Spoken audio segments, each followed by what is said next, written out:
So let's just start. Okay, we're going to get Sorry, started.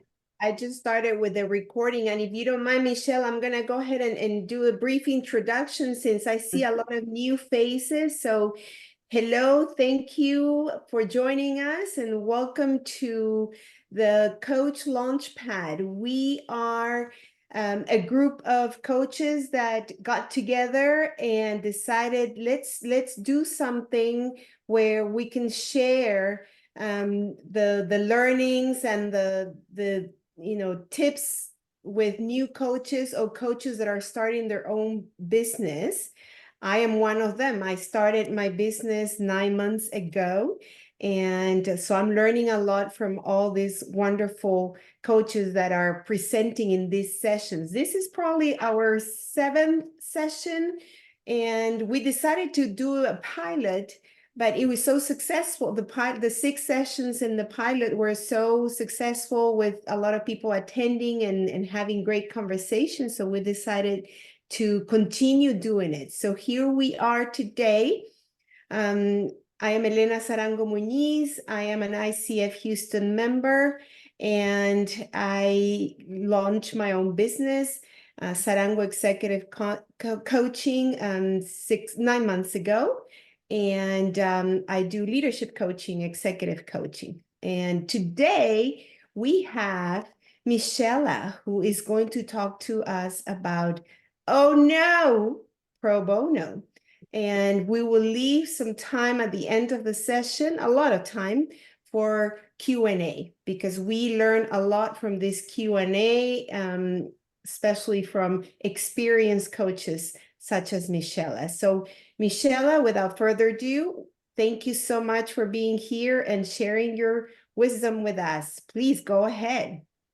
Thank you so much, Elena, for that wonderful introduction. And yeah, I love how you put that enunciation on the, oh no, pro bono, right? So we're going to have fun with this, but I hope that we'll be able to learn a lot by learning from each other and also just from hearing from my experience.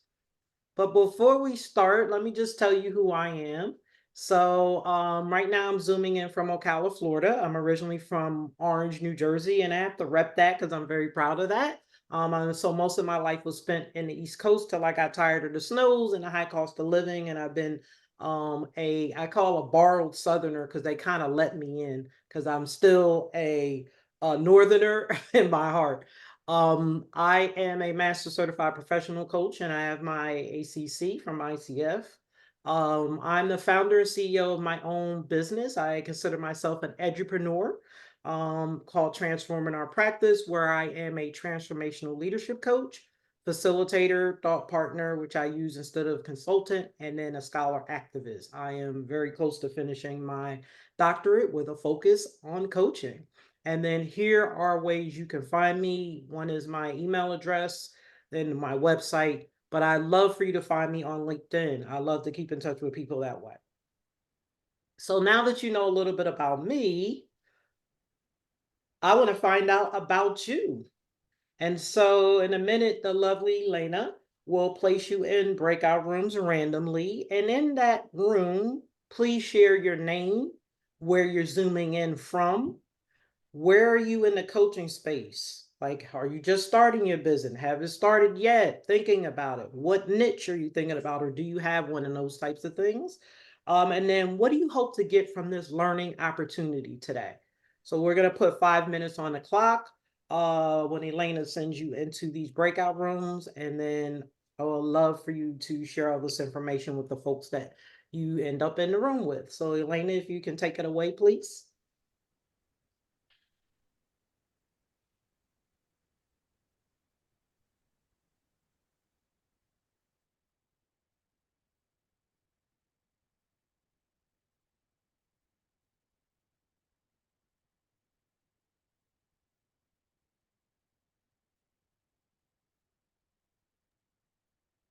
Okay, I think we have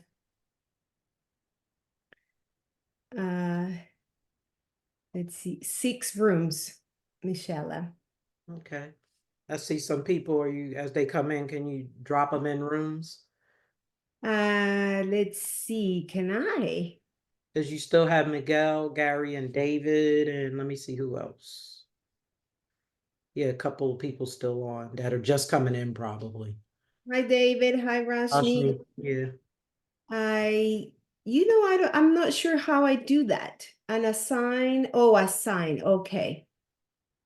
And she's gonna drop you in some breakout rooms to figure out who's in the room and talk to some folks, and then we'll see you back here shortly.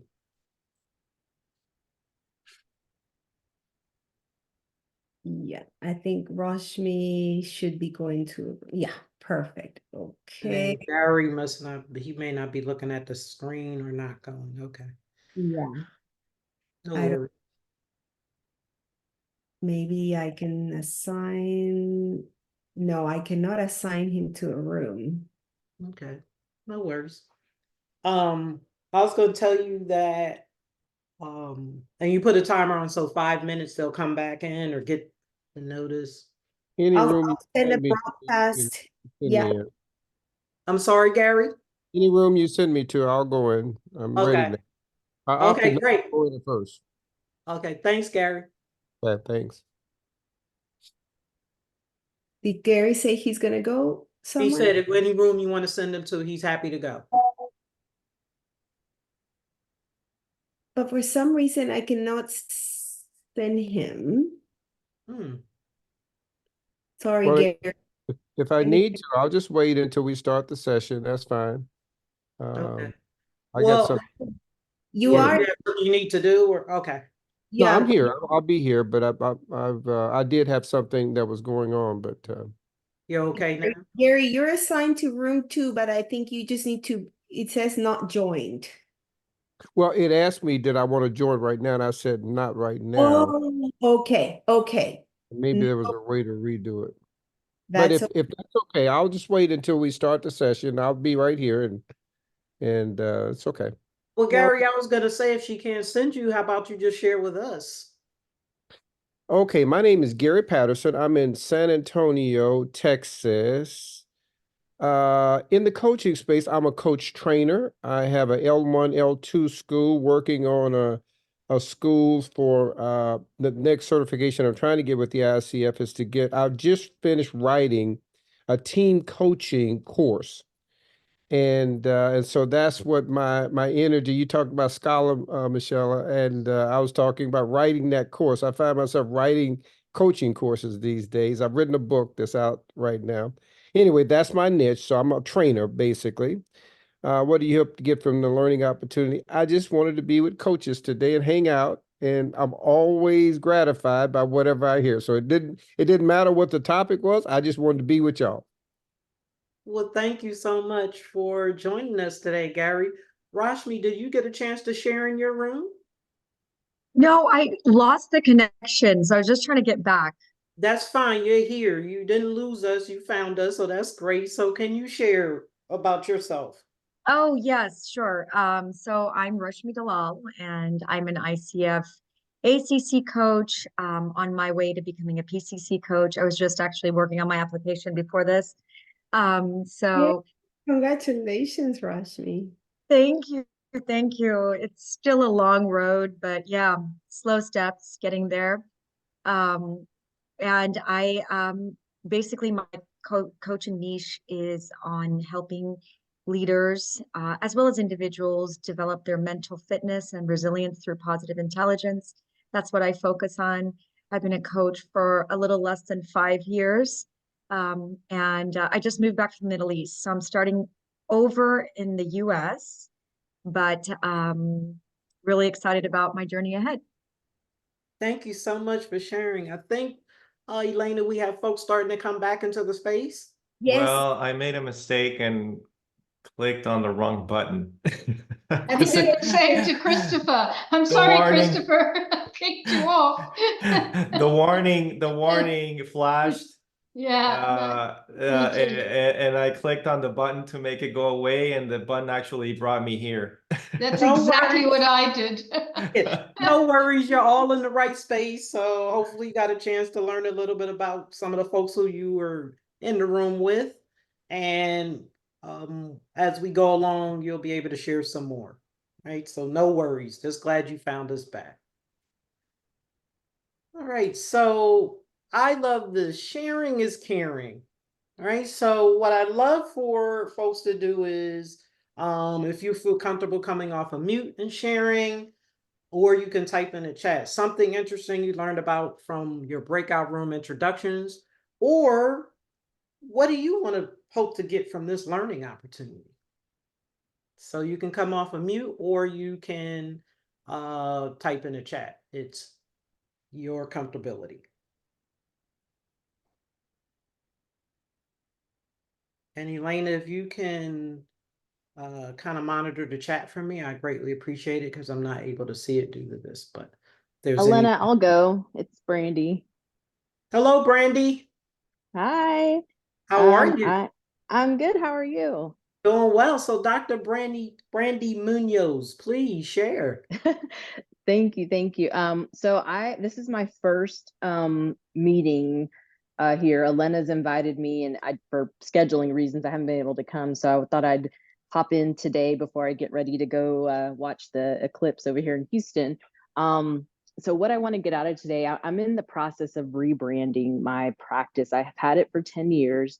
I started with career coaching and training and development, and it's just kind of evolved over this time. And now that I'm done with school and finished my doctorate, it's kind of like the what's next moment. So I'm trying to figure out what that what's next is. So, I do pro bono coaching, I do paid coaching, I do consulting. So it's just interesting to hear all the different perspectives and what everyone's doing in this space.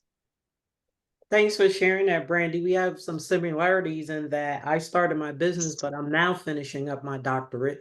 Should be done in December. So you just came out of that, so I know it's a busy, busy time, right? It is, it is. Yep. Anyone else like to share? There's a comment, Michelle. I think many of us who find coaching have had to decide that what we were doing before wasn't matching who we are want to be. Yeah, awesome. Who said that, Elaine, if you don't mind? Chris? Yeah, Yeah, Chris. Go ahead. I said that because, I was telling my story to Susan, and Susan kind of told that her story had that same aspect. And I feel like many people whom I've met in coaching have had that transition in their lives. And that's part of what I want to do as a coach, is help people who aren't being their full selves in their lives or careers. So that's kind of what hit me about it. And the nuance I'd like to offer to that, Chris, is I think it's because of that experience we are so enriched as a coach to help others. So although it wasn't in honor of who we were, but it has enriched us. Oh, yes, absolutely, Chris. You take your experiences from good, bad, and otherwise from your full life and bring them to your coaching. At least that's what I hope to do. Yeah. Well, thank you, Chris and Chris. That was awesome. Appreciate it. And I'm seeing some of you who've been in, this is my second session. I've been very grateful to be here again. Chris, I remember you from last time, a couple other folks that I'm seeing on here. So I'm so glad that you're continuing to take advantage of this wonderful opportunity as peer coaches to lean in and learn from each other. All right, so what is pro bono? And the only reason I'm doing this, I think most of us in the room know, but just to be sure, people are new to it. It's services that are rendered by a professional for free or at a lower cost. I've heard of low pro and different sliding scales, etc., but pro bono is definitely for free. This quote literally was sort of the anchor for this for me, because I woke up and saw it actually the day before I was putting together this slide deck. And I said, that's exactly what I want people to hear. So the quote is by Oscar Wilde. It says, nothing annoys people so much as not receiving invitations. And so my thinking is, being welcome is an important part of the social contract between humans, but we can only be welcomed if we have been invited. And I'm going to connect that to pro bono, and I'm going to talk about that next. So pro bono is an invitation. And I'm going to kind of dive into these 4 points about why it's an invitation. So The first one says understanding what coaching really is and what it is not. What I've found is that most people that I encounter in my circles, they really don't know what coaching is. They think is, I hear a lot of people say I'm a therapist. I'm telling people what to do. They kind of mix it together with mentoring and consulting. And so when you're able to take a person who really doesn't know what it is and then introduce them to coaching through pro bono, then they really get a sense, I think, of what the difference is between those different areas I just mentioned of the mentoring and therapy, etc. It is also about cultivating and nurturing relationships with potential paying coachees. I was just sharing with Elena before we started that my first pro bono experience, my first coachees were ICF interns. And so I was able to cultivate and nurture a relationship with those interns into paying coachees. You never know when people will say, yeah, I want to start paying from that pro bono invitation. And those were interns who probably heard of coaching, but were not familiar with exactly how it could actually help them. And I think both the Chris's spoke to it about people being able to kind of be in one place, but wanting to go further. And coaching is definitely the vehicle for doing that. Pro bono is an invitation for facilitating opportunities for those who value coaching but are unable to afford it. There have been, because I did pro bono for about a year, and I still do pro bono for particular coachees. Because there are folks who I know who value what I'm offering them, but they're just not able to afford it for various reasons. And I have value in red here because I've heard opposing sides when I talk to coaches. I'm in coaching groups and in communities of practice for coaches. And I hear coaches that say, I would never do pro bono because they don't feel like the folks value it. And folks like me who say yes, because I do believe folks value it. And I've had those folks eventually turn into paying clients. And it might not be at the price that I want, but it's something that they can afford to continue getting. So I think that's something we're going to dive a little bit deeper into a little later. And then build up your practice, references, and coaching repertoire. So I want to talk about references first. When I started coaching, I did contracts, and then I also did what I call individuals. So people who found me who wanted coaching, wanted me to be their coach. And often I was asked, hey, do you have references from other people you've coached? Well, without my pro bono, um, you know, uh, coachees, I wouldn't have that. I had a year's worth of those folks to be able to, provide for folks who wanted to have those references and to be able to talk. And I encourage all my coachees to talk to other coachees if they're comfortable doing it, so they can get a sense of who I am as a coach, my coaching identity, and my philosophy. Build up my practice. So when I started my business in 2018, that's when my LLC was put into play. I was not really coaching. I was, kind of put it out because I didn't have my ICF yet.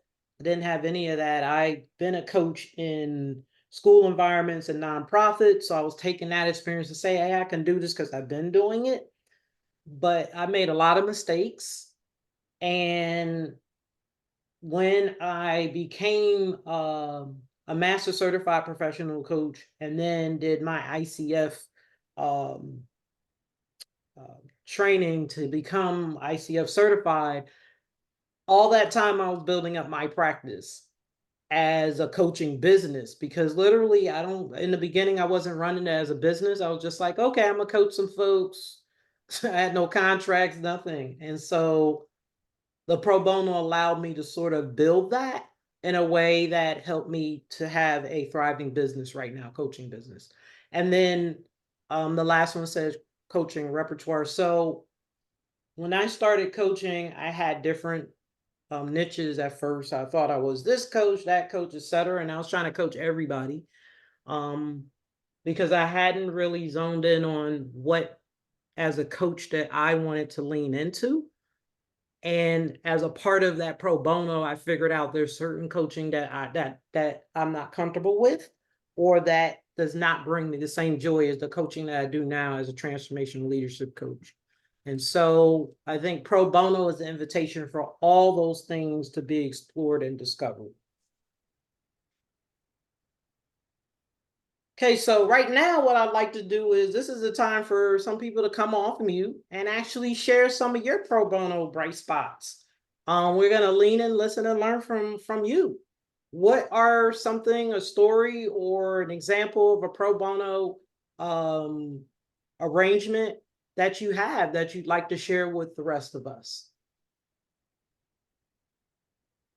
I can share. This is my first time. Happy to share. This is Joel. Okay, so Joe, we're gonna let Sharon share first, then we'll go to you. Oh, I'm so sorry. No, you're Sure fine. thing. It's okay. I love the excitement. Go ahead, Sharon, and then we'll go to Joe. I was trying to come on camera, but I don't think mine is working. So let's see. I'll stay off camera. But I was coaching my first cousin while I was in training, level 1 training for the ACC credentials. And he was just having a really tough time with his program. He was in med school at the time. He's just having a really tough time with his residency program. He always thought he wanted to become a surgeon. And so he was in surgery residency. And then he started just struggling. So I told him, would you like to receive some coaching from me? We could help each other. You will help me with my honing in my skills, and I could maybe help you. And he said, sure. So we met once or twice, maybe twice, and just talked for 40 minutes, had a coaching engagement for about 40 minutes. And apparently that really helped him a lot, to the point where he was able to figure out his passion, that it probably wasn't surgery. He was able to tell me why he thought it was surgery based on the questions I was asking him. And diving deep inside and realize he had another passion in medicine, which was anesthesiology. So he was at Howard University's medical school, and then after the coaching, he decided to apply again to a different residency program and got in the same school of Johns Hopkins in the program that he realized he wanted to be anesthesiology. So that was a success story. I'm not saying it's just because of my coaching, but that really helped him express what was inside, dying to come out. Thank you, Sharon, for sharing. Joel. Hi there. So I am currently in a PCC aligned training program and working on my hours, getting do a lot. Did we lose Joe? Of internal coaching with managers, and then doing pro. I'm sorry. No, go ahead. Oh. We had lost you for a minute. We got you back. Yeah. So I've had some really good experiences working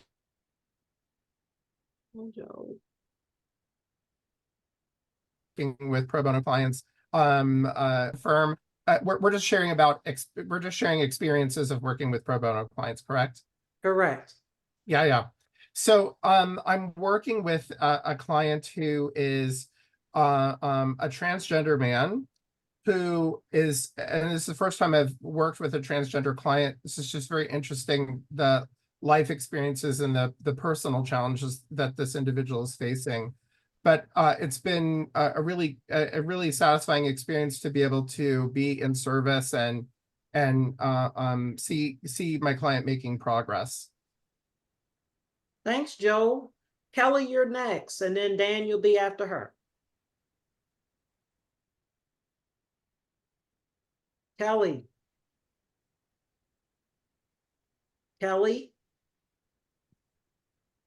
Okay, so we're going to go to Dan, and then we'll come back to Kelly.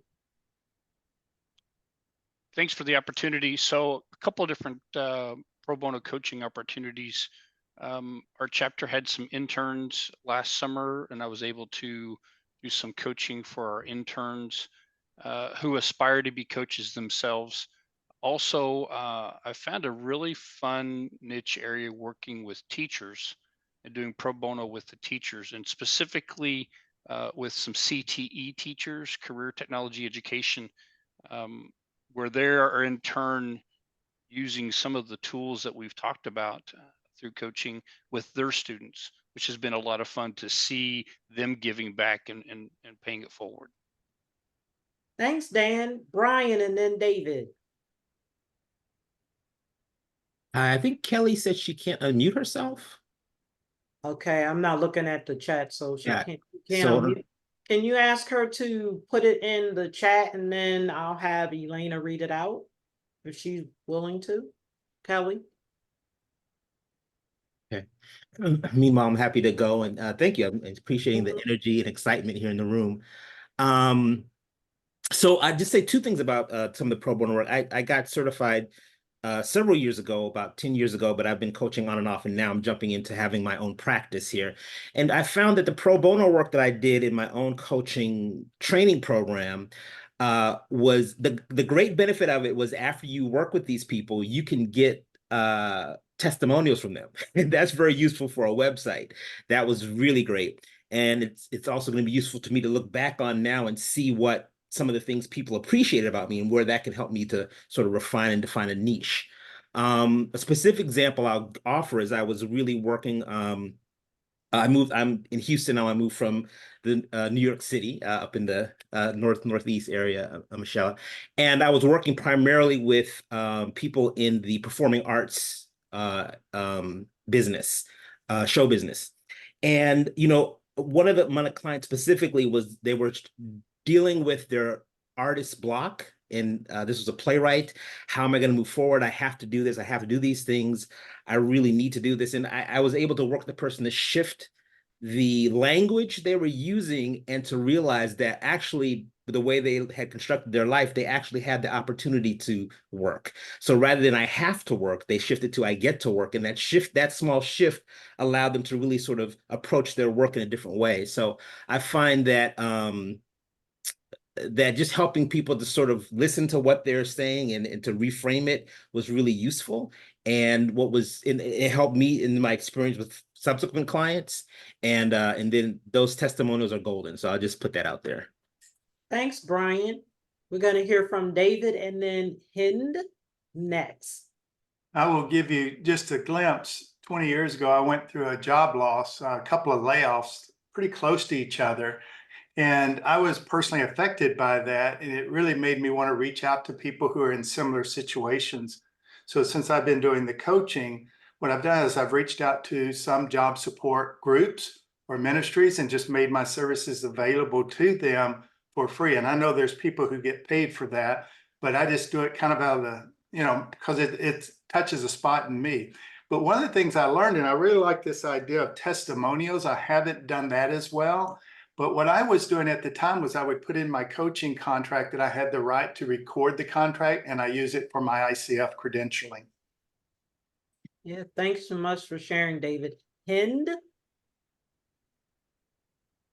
All right, can everyone hear me? Yes. Yeah, I had some interruptions initially.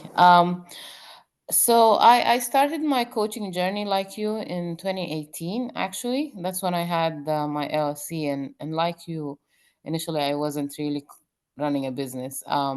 So I did so much pro bono coaching, but there are a couple of examples that speak to other things that I am. So I came from the energy industry. I was a consulting leader in the energy industry before I started my coaching journey. So I joined initially a couple of mentoring circles, and I ended up becoming a mentor for at least one leader, HR leader actually.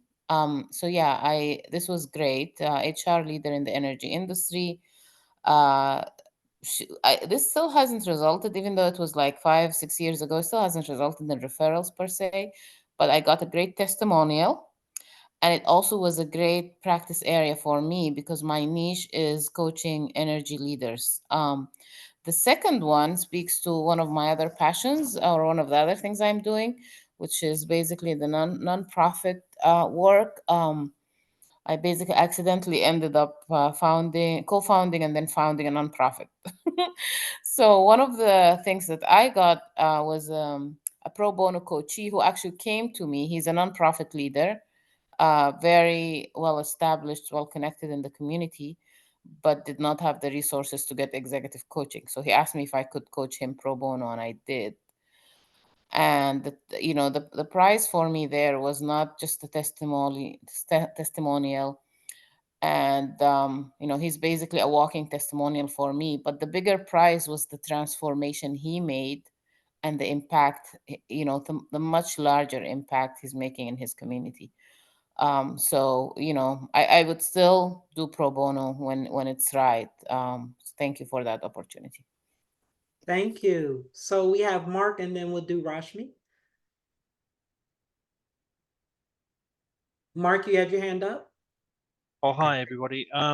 So my niche is addictions, and particularly people who are in the first year of recovery and relapse prevention. And I do it paid as well as pro bono. So contacting therapists who deal with addictions, be it whatever brand of addiction, and there's so many. And also, and then obviously saying exactly what you're doing. Don't just say I deal with addictions. And to Kelly, she asked me earlier about this, but it's actually around coaching's role within the person's recovery journey, which is beyond obviously being very clear about what the therapist's role is. And then if not just therapists, then 12-step headquarters. If like, so you've got the SAA, HQ is based in Houston, for instance. So they're looking for people all the time, for paid and unpaid. So that would be a suggestion for a very, very specific niche. Thanks, Mark. Rashmi. Hi, everybody. Yeah, like I mentioned before, my niche is around helping leaders and individuals grow their mental resilience and fitness through challenging times. And so as a result of that, I can just tell in my discovery session who is kind of wanting a pro bono right there. You kind of understand their circumstances, and it just so happens to be that I've had several these types of pro bono sessions with aspiring coaches, and many of them are single moms. And just from hearing their story, obviously, at times they struggle financially based on the transition they're going through. So I'm very happy to offer that to them, and I'm very excited that they're considering coaching as a career. And I feel more than anything, just through the pro bono process, people just get to know your presence as a person. And that can just carry volumes for you, just personally and professionally. Thanks, Rashmi. Chris. Hey everyone, Chris here. I'm in the starting phase of building a coaching business, and I am now aware of all the competencies, and I'm deepening my skill and my artfulness. And what I appreciate about pro bono coaching is that internally, in my perspective, it's an opportunity or an invitation to be more courageous in my learning. So one of the competencies I'm working on is number 3 of the ICF competency is setting the frame, right? Staying within the allocated time, or resetting the relationship. When you get into a rut or in a dynamic where like, wait, let's zoom out a bit. Let's address this head on. And as I built that skill and that muscle with clients, and now also with pro bono clients, I'm building also the confidence and the comfort to do so for the clients that are actually paying me, which is a paradox because you think you do that, especially for paying clients, but pro bono is a container for me where I am giving myself less pressure to be who I am and therefore add more value. Thanks, Chris. Well, I want to thank everyone for sharing. Michelle, I Um, think there's one more person, Dr. eh, Brandy. okay, yeah, please. Brandy? Hi. Okay, sorry. No, I just wanted to share my experience with pro bono. I actually, when I was first starting my business 10 years ago, I had just had a baby and was trying to kind of figure out how I was going to do this practice. And so I did a lot of pro bono career transition coaching, and it really inspired me to fulfill my vocation and really, get into, start my doctorate. I started my doctorate in May 2020, but the 5 years before that, I was already, listening to stories and kind of getting I'd say the background and research for what I was going to do. So it really inspired me, motivated me, and, doing it even now. I work with different groups to, I have some clients right now that I'm working with, and it's taken my practice to a different level because you think all the strategies, you've got all the experience, but people evolve and people, are all different. So it's really taken things to the next level for me. Yeah, thank you so much, Dr. Brandy. Yeah, I appreciate everyone who came off mute to speak about it because it sounds really great about the bright spots that how pro bono can really provide different aspects of growing your business, relationship building, different niches, etc. So I thank everybody for actually coming off mute and participating in that. So I wanted to talk a little bit about, some of you talked about your pro bono experiences. One of the things they wanted me to do is to talk about mine. So I've done some pro bono with, as someone else mentioned, ICF interns. That was actually I will say my first, but really before then it was friends and family. My husband would say I coach him every day, which he doesn't like, but when you're a coach, you're always a coach. You can't turn it off. But after that, it was ICF interns. And from that, I also have done pro bono work with nonprofit organizations. Right now, I am doing pro bono work with several school leaders and founders because I have 20 plus years in education administration, higher education, also technology. So doing some pro bono work with them, as it's critically important for them to embrace coaching so that they can bring it to their schools. And then also with some associations and networks I belong to. So those are just some of my experience with pro bono opportunities. So I want you to ponder this with me. These are some things that I just want you to think about. The first one is, I would say at some point time limit your pro bono. When I say that, I mean um, after 1 year pro bono with someone, I figure they can make a judgment about what they've received and the value to them. And then I will say, okay, now I need you to start paying now. The payment is going to be up to you because literally I have a couple of folks who were pro bono with me for a year, and then I put them on a sliding scale. But the point is, begin to start charging. So time limited, unless you have some contract where you're doing pro bono, like with Ignite. ITF has Ignite. That's all pro bono with nonprofits. It's something that you want to do, but if your goal is to make them a paying coachee, then time limit that at whatever your discretion.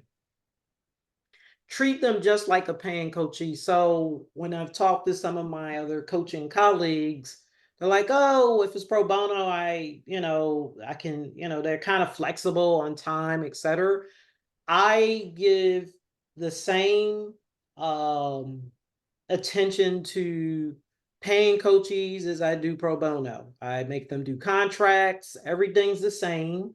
And I think that when you do that, it speaks to the integrity of your coaching. Should be the same for everyone.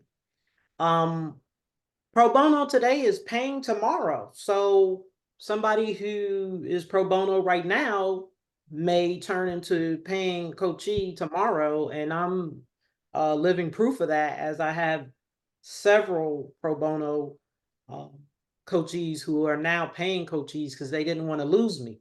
Because after a year, I was like, okay, I did a year pro bono. I know you see the value. We're going into the second year. I need to charge you something. And I work with that. If I'm doing, which I've done CEOs and corporate folks where it's executive level coaching. Sometimes I do what I call a lunch and learn, where I actually come in and demo my coaching. And when I demo that coaching, I may say, hand out a little on my card saying, if you like this, let's set up a 30-minute free coaching session. And from there, I'll talk to them about pro bono or paying, if I know they can't pay, et cetera, but different ways. But the point is, eventually it'll get to paying. So it's a good way to introduce people to coaching. And then the last one says, there's no research to confirm that a pro bono coachee values you more than a paying coachee. And I put that there specifically because I've had lots of conversations with other coaches who there's some that are unequivocally, they will never do pro bono because they feel like if you don't charge, the coachees won't value that. I personally disagree with that. I think that value is shown in different ways, and payment is not necessarily the linchpin for it. I've had, when I first started and took on some contracts with a company that they were sort of like the vendor for coaching for hospitals and tech organizations. There were coaches there that their coaching was being paid for by the company. They didn't value it. And so I think there's nothing that states that because it's not being paid, that it's not of high value. So those are things that I put out to ponder, but I'd like to open up, a conversation with my fellow coaches in here to say, what do you think about any of these areas that I asked you to ponder? Please feel free to come off. Okay, Hind. Yeah. So from my experience, I feel like, yeah, time limiting your pro bono engagement is very important. For some coaches, a year is a bit too long because for most of them, actually, that's from my own experience because I've done that too. Because they can usually make a decision earlier. Another thing that I've noticed in terms of when they'd be ready to pay or if they're ready to actually pay for the service, I've come across situations where in a session my pro bono coachee will tell me about travel, some beauty stuff that they spend thousands of dollars on, right? So what this tells me a lot about how much they value coaching as life transforming versus everything else they're paying all of this money on. So I would pay attention to that. I've learned that it's very important that I do my due diligence on the extent to which pro bono coaches are actually qualify to be pro bono. Thank you, Chris. Yeah, I want to build on that a little bit too, and what you said, Michela, about this person that will never take on a pro bono client. I don't see it necessarily as they don't value coaching, but they don't value their own investment, right? Mm-hmm. If you're willing to and paying some amount, maybe not the full amount, is also signals a level of commitment that person is willing to make in all dimensions of their life. It's not in terms of showing up, investing the energy and time and being courageous, but potentially also some financial aspect. So that's just something I wanted to share. What came to mind is I know a coach and she has a novel approach. Her rate is steep and she targets a certain segment of clients. And in that rate, 15% is a donation. So that allows her to then coach other clients pro bono. And she said in her 20-year practice, virtually nobody has unticked the option to not donate. And therefore, nobody has reduced the rate they were offered by 15%. And that was a creative way for her to do some pro bono as well. Thank you, Chris. Miguel. Yes, hi.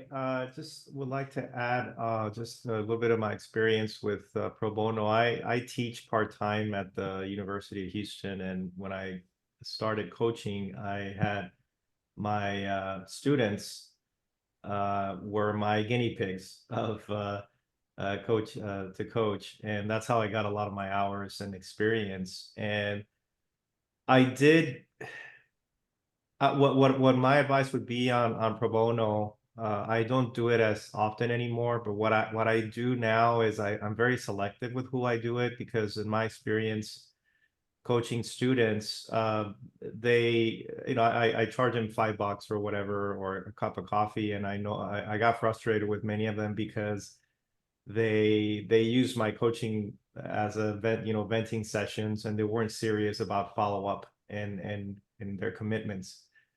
So I got frustrated with that. So what I do now is I make sure that I select my pro bono clients very well, and make sure that they have goals, and make sure that they're truly committed to achieving their goals, because otherwise it becomes frustrating as a coach. Thanks, Miguel. Mark. I'm going to go along with Chris and Miguel. I mean, as a licensed mental health professional, I always make them have something to invest. And like I put in the chat, some people may think it's funny, but if nothing else, if we're meeting face to face, or if we're going to meet later on, I charge them a Diet Coke or a Coke Zero. I don't drink the hard stuff. But again, it's a way, because a lot of times they want to give to you. And if you say, well, it's free or something like that, then again, the concept is there's no value to it. But again, if they have some skin in the game, and again, some of the folks that I work with just they don't have the money right now because of circumstances. I met with somebody that got laid off today. And so understanding that, and looking at how do you move forward with that, and having them have a little bit of investment, just a little bit, to help their dignity and their aspect of going, all right, I am investing stuff. And it's amazing how many times if I have a coaching session and I said, let's go have lunch, and they go, all right, I'll pay for that because I'm not paying for you. And it's like, all right, that's fine. That's your investment in this. And giving them that quality time and stuff is invaluable for them, and it's a way of you giving back as well. So hopefully I get more clients and more referrals out of it that way. I think that's a great way of looking at it as well. Yeah, thank you. I wanted to mention that there's also something called bartering, right? So literally there was someone who wanted me to coach them, and um I'm going to be writing a book after I finish my dissertation, and they said, I'm an editor. I said, well, let's talk about some exchange of services here, because they wanted coaching, and I said I need an editor. And so that's another way. But I think Mark, Miguel, and Chris are leaning into getting something that demonstrates the value of what you're offering, so that people don't, the skin in the game. I love that, Mark. People say it all the time, the skin in the game, even if it's $5. The point is there's some skin in the game, whereas sometimes when folks don't have that, they don't necessarily always take it so seriously. But then I also want to mention that when I did interns who I know don't have the money, they're still living with parents. Many of them were those interns, etc. I was there, so I understood there's no way they can pay for what we're offering. But I think what I get back from them is, one, they're on the road to now becoming coaches, and that they're getting exposure to ICF. And then I think the other part of it is, it's a young person that you're investing, and we know we've all needed that at some point in our life, young, older, even now, to just have someone like, I'm going to take you under my wing, or I'm going to coach you through this so that they can come out on the other side. And once again, I lean back to that end up being hopefully one that say, you know what, I'm going to now be able to pay you, because as Mark was talking about, somebody who just got laid off, this is something that's going to help them sort of get through that. And then hopefully once they start working again, like, you know what, Mark, you've been my coach, I want to pay you now. So when you think about pro bono, think about all those things. But I like all the contributions that folks are making, because those are all the things, when we think about pro bono, that we need to think about to ensure, as Hen said, that it's value. Like really, do your due diligence of thinking about, is this a valuable pro bono experience, or is it one where possibility of no value to the coachee? Yeah. Brian.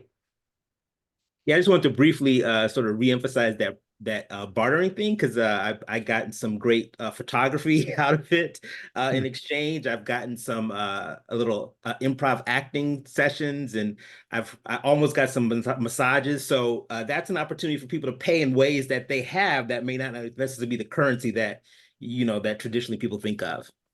Yeah, thanks so much, Brian. Really appreciate that.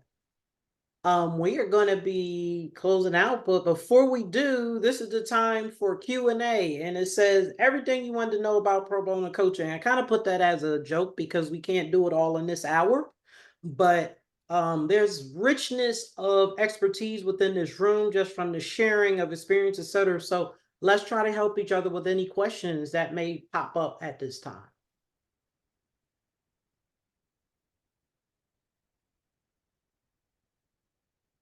Any questions?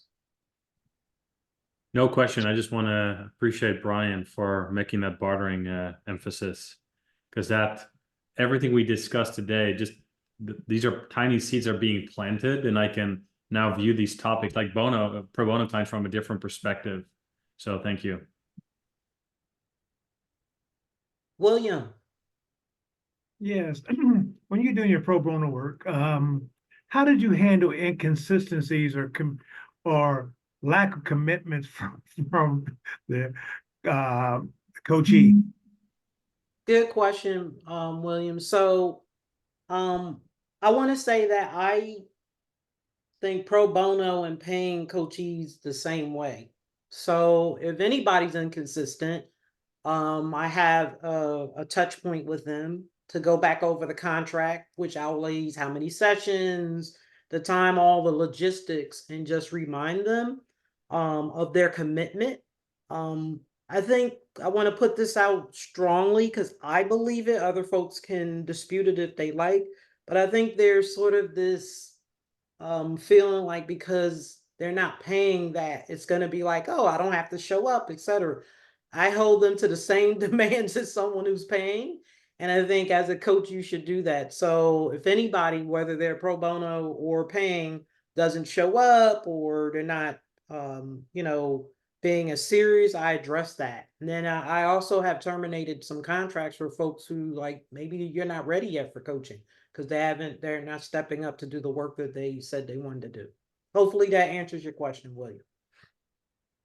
Michelle, there's a question about how do you follow up with pro bono clients after the free coaching? Great question. Who asked that, if you don't mind me asking, Elena? David. Who? David. David. Okay, thanks. So David, probably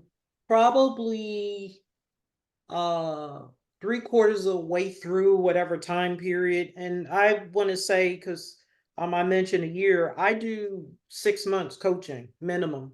I don't do shorter time. So it depends on your coaching agreement, but I do 6 months in a year because I believe that I'm not in the practice of that one and done or a couple of sessions. If you work with me, you have to work with me for at least 6 months or longer.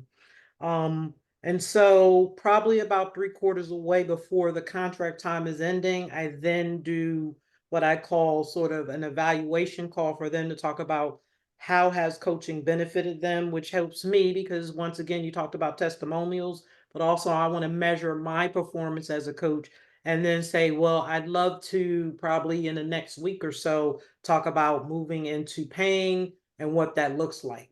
So actually having that conversation before the contract ends so they can begin to think about how I'm going to pay for this and if they're going to continue with me. So yeah, David, hopefully I answered your question.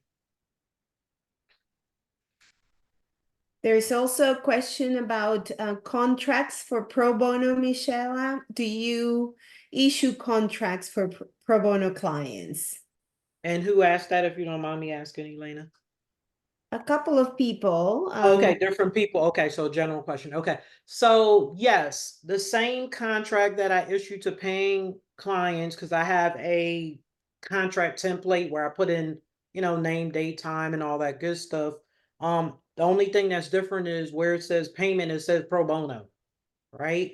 Specific about the time period, etc. And I would suggest everybody using a coaching template, because especially as you get larger, at first when I only had a few, it was okay. I was manually doing each one. But when you get, I say, past 8, 9, 10 and above coachees, doing a contract every time gets hard. And then if I have to put addendums because of certain things, for instance, I was working with some coachees where it was team coaching, it wasn't one-on-one, then I added an addendum to my contract just to kind of put the logistics for that. But yeah, I do a contract for pro bono as well as paying. They're all coachees to me. There's a question about the frequency of the coaching sessions. I'm assuming pro bono coaching sessions. Sharon asks, what's the frequency of the sessions? Frequency, I would love to do people every week. I would love to do weekly, but I have folks who do weekly, bi-weekly, and monthly. And that's for any coaching arrangement that I have with anybody I coach. Those are the variances I offer. I would never do daily. That's a bit tough for me. I have other things that I do. But yeah, I do weekly, I do bi-weekly, and I also do monthly. And that's for whether they're pro bono or paying. Thank you, Michelle. Those are all the questions we have. Miguel, Rashmi. Rashmi. I just wanted to ask, Michaela, is there any situation that you would highly suggest not doing pro bono? Like any client that you would, in your experience, you've seen is not worth doing pro bono for? Yeah, and I would say, Rashmi, great question, is that I'm going to take it even further to say I wouldn't even do coaching, period, whether they're paying to. And I just recently went through that because I was doing some contracts, which means it's a vendor that contracts with a hospital or a company. These were CEOs, VPs, etc. And they didn't say this during sort of our interview, because I interview them, they interview me process to make sure it's a good fit, that it was evaluative coaching. I don't take on any pro bono coaching or paid coaching where I have to report to the vendor to say, oh, how's the coaching going? We're using this for their PIP, which is their personal improvement plan or something like that. Midway through my contract, they said, oh, this person is about to get fired. We need to know what you're doing in coaching. And I right away said, I'm no longer going to participate in this contract because that's not what I do as a coach. So I think anything, Rashmi, that is against your values, your personal values, and those are different for everybody, you shouldn't take it on pro bono or paid. Because when you do, coaching is so intimate, it sets up who you are as a coach. And as a coach, my identity of who I serve and how they feel about how they're served is more important than whether it's helping an organization or it's being paid for. And so I think just think about that when you're considering whether or not to take on pro bono or paying. Great question. Michelle, lots of thank yous, very valuable session. Thank you so much for your time, and thank you all for your participation. Second Monday of each month, same time. We have wonderful topics. Join us again. And if you have any suggestions on what topic you would like to see in this session, send me an email.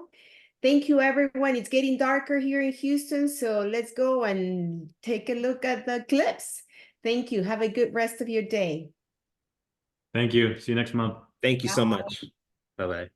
Thank you.